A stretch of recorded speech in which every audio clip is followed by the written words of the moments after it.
Армысыздар достар, эфирде Жұлдызда Ақиқат каналы сіздермен бірге. Бүгін Ақират Нұртас жұбайы Жұлдыз Әбдікаримованың туған күніне арналған сыйлығы туралы айтамыз.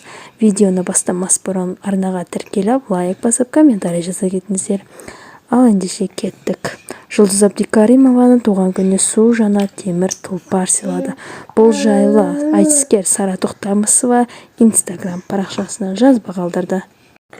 35 жасқа толған хитменнің әйелі шоу-бизнес өкілдері туған күнін жасады.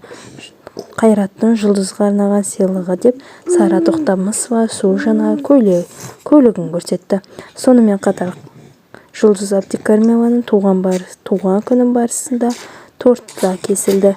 Жұлдыз әрқашан бақытты бол, жұлдызың әрқашан жана берсін деп. Және де Қарақат Абилдина, Маржан Арапбаева өздері 2 жұлдыз әнін орындап берді. Достар, сіздерге канал ұнаса лайк басып, комментарий жазып, арнаға тіркеліп кетіңіздер.